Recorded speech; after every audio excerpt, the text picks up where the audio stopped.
काहे करेलू तू माई माई अभी भइल ना हमर सगाई। ए रानी काहे करेलू तू माई माई अभी भइल ना हमर सगाई।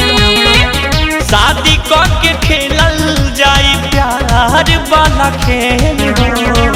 शादी करके खेलल जाई प्यार वाला खेल हो। अभी 14 के बाटे उमिरिया कर बता हो जाई जेल हो।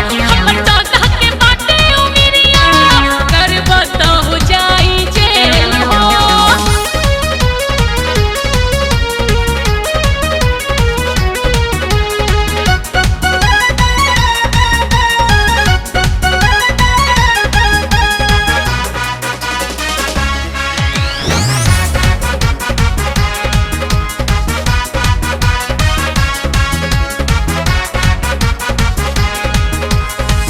कालाए गोरी तू हमसे कोर्ट मैरिज हो। मैरिज कर खातिर हमर नाही बरेज हो। अरे ई का कहता रे जान। कालाए गोरी तू हमसे कोर्ट मैरिज हो।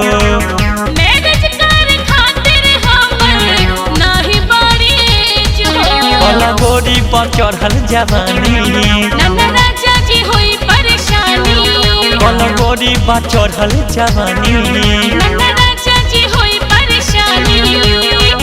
काला आजमाइश गोरी हो खबू नहीं फेल हो।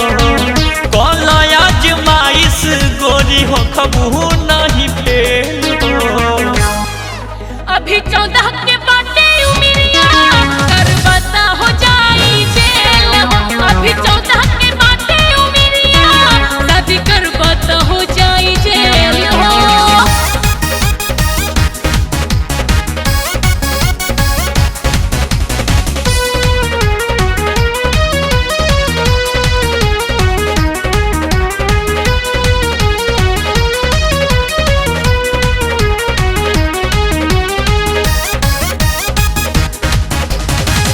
आसो के लगन में होई जाई शादी। उम्र नाही बाटे होई राजा बर्बादी। ऐसा कुछ बात देखे ए जान। आसो के लगन में हमर होई शादी। उम्र नाही बाटे होई राजा बर्बादी। रानी ऐसे नहीं तारा पावा। राजा कुछ दिन और ही बितावा। रानी ऐसे नहीं तारा सावा। राजा कुछ दिन और ही बितावा। बुझ परेशानी रानी बानी हम अकेल हो। बुझ परेशानी डार्लिंग बानी हम अकेल हो। अभी 14 के बाटे उमिरिया कर बता हो जाई जेल हो। अभी 14 के बाटे उमिरिया शादी कर बता हो जाई जेल हो।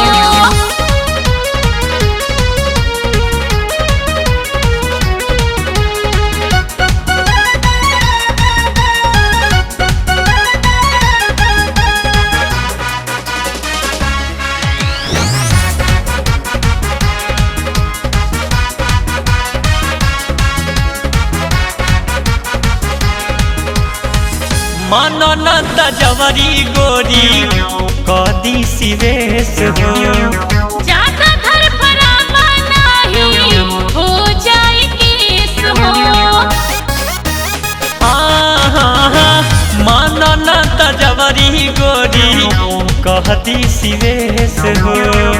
ज्यादा धर फरावा नाही हो जाए केस हो। कौनो डर नहीं कौनो फिकरबा। लगी कैप्सूल के तो पे असर ए बा। नहीं डर नहीं कौनो फिकरबा। लगी कैप्सूल के तो पे असर बा। परदीप रोहित से तू कराना झमेल हो। राजकुमार भैया से तू कराना झमेल हो। अभी 14 के बाटे उमिरिया कर बता हो जाई जेल हो। अभी 14 के बाटे उमिरिया